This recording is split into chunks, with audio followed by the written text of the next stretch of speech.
Imagine a crisp dawn in March 1758, the air thick with tension at the San Saba mission in what's now Texas. Father Juan Miguel de Salazar, a wiry priest with sun-creased skin, stands atop a wooden palisade, his rosary beads clicking nervously in his hand. He's been awake since midnight, stirred by distant howls he couldn't place coyotes. He told himself, though his gut disagreed. Now, as the full moon dips toward the horizon, he sees the truth, a tide of Comanche warriors, their faces streaked with red and black paint, thundering across the plain on mustangs that gleam like shadows in the pale light. Their war whoops pierce the stillness, a sound that turns his blood to ice. Within hours, the mission is a smoldering ruin. 8 bodies, including Salazar's, lie hacked apart amid the ashes, their scalps taken as trophies.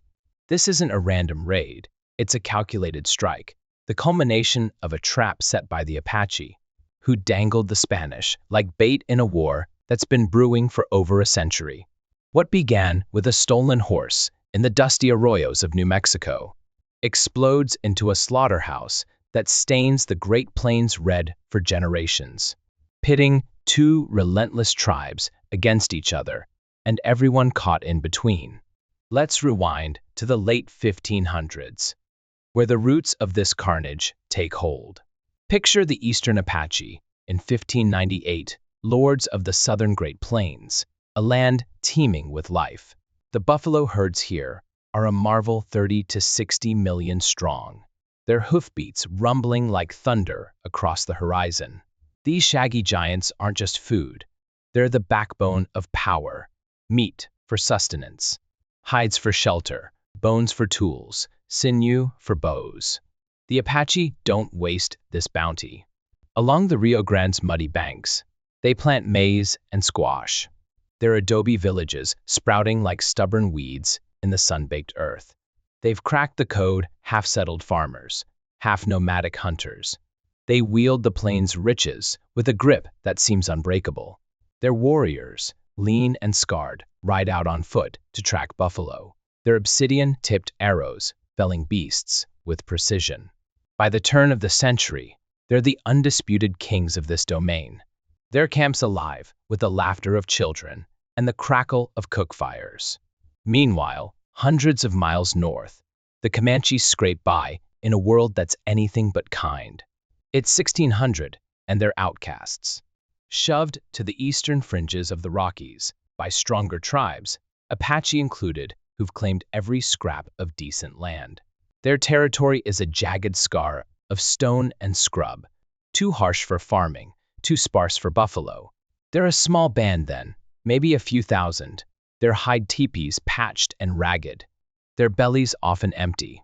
The wind howls through their camps at night, carrying the bitter sting of defeat. Pushed around for generations, they've got no wealth, no herds, just a simmering fury that grows with every lean winter. The Apache thrive in the south, oblivious to the resentment festering in the shadows. The Comanche don't forget. They can't. Every slight, every lost hunting ground sharpens their edge.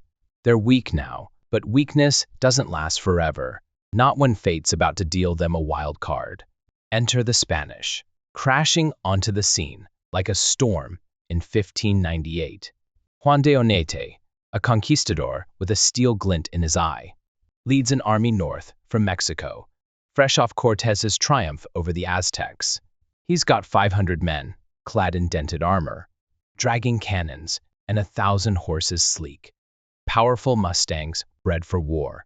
They carve a path into New Mexico, planting crosses and claiming land for God and King. Their mission is brutal. Subdue the natives, convert them, extract tribute. The Pueblo tribes buckle under the weight, but the Apache watch from the edges, sharp-eyed and calculating. Those horses catch their attention fast. By the 1620s, Apache raiders silent as ghosts slip into Spanish corrals under moonless skies, cutting ropes and vanishing with dozens of mustangs at a time. They don't just steal, they learn. Watching Spanish caballeros, they master riding, turning stolen horses into weapons. By 1650, they're mounted terrors, hitting settlements with lightning strikes, looting guns, cattle, and more horses before melting back into the desert. The Comanche, still languishing in the Rockies, hear whispers of this chaos. They've got no horses yet, but the idea burns in their minds. Then, in 1680, the dam breaks wide open. The Pueblo Revolt, a bloody uprising, fueled by decades of Spanish cruelty, erupts from August 10 to 20. The Apache, relentless in their raids, have softened the ground. Now the Pueblo finish the job, driving the Spanish out of New Mexico in a rout. In the mayhem, 3,000 Mustangs bolt free, scattering north across the plains like wildfire. These aren't pampered ponies, they're tough, wiry beasts, born to endure the wild. Within a decade, they've multiplied, their herds dotting the grasslands. The Great Horse Dispersal, historians call it, and it's a game changer. Every tribe scrambles for a piece, but the Comanche see more than a tool, they see salvation. By the 1690s, the Comanche seize their moment. A young warrior named Black Wolf, his face marked by a scar from an Apache arrow, leads his band down from the Rockies. They capture their first Mustangs wild, kicking brutes, and break them with a patience born of desperation. Unlike others, they don't stop there. Black Wolf, shrewd and far-sighted, orders his people to breed them, culling the weak, keeping the strongest. Soon, their camps hum with the snort of horses, their herds swelling into the hundreds. They ditch their rocky exile, becoming nomads of the plains, their lives tethered to the saddle. With a range stretching 400 miles, they're a phantom army here today, gone tomorrow, striking wherever grass and water hold. By 1700, they're no longer outcasts, they're a force, their numbers climbing, their vengeance honed to a razor's edge. The Apache, smug in their buffalo-rich empire, don't see the storm brewing. The clash ignites in 1706, and it's a brutal awakening. The Apache, flush with horse-powered raids on the Spanish, suddenly find their own villages under siege. Comanche war parties, led by Black Wolf's son, Red Hawk, sweep south like a plague. Their Mustangs, bred for speed and stamina, outrun anything the Apache can muster. At a place called Red Mesa, the first big fight erupts in 1710. Hundreds of Comanche crash into an Apache camp at dawn, arrows flying from horseback, their riders weaving through chaos with eerie grace. The Apache, fighting on foot as always, fall in droves. Their farms burn, their women and children hauled off as captives. Survivors stumble west, dazed and bleeding. The Spanish, watching from Taos, hear garbled tales of a new terror riders who strike and vanish, leaving nothing but smoke and silence. By the 1720s, the Comanche are unstoppable. Red Hawk, now a grizzled war chief, perfects their craft. Under the Comanche moon, full moons in spring and summer, when grass fuels their horses, they raid with surgical precision. George Catlin, painting them a century later in 1834, marvels at their skill. Hanging off their mount's sides, they fire arrows under the neck, hitting targets at a gallop. The Apache, tied to their fields, can't keep up. Bands like the Natch and Chilhanas vanish, whole villages erased, their names lost to the wind. The survivors flee to the mountains or beg the Spanish for mercy, a bitter pill after decades of defiance. T.R. Fehrenbach nails it in 1974. The Apache terrorized the Spanish, but the Comanche were hell for the Apache. The buffalo ranges, those endless herds, are the prize, and the Comanche claim them with blood. The Spanish get dragged in deep by 1749. The Apache, reeling from Comanche blows, ride into San Antonio with a sly offer: peace. If the Spanish build a mission at San Saba, it's a lifeline for them, a chance to pit their enemies against each other. Governor Pedro de Rivera, a pragmatic man with graying hair, smells a trap but sees the upside, taming the Apache and tapping rumored silver veins.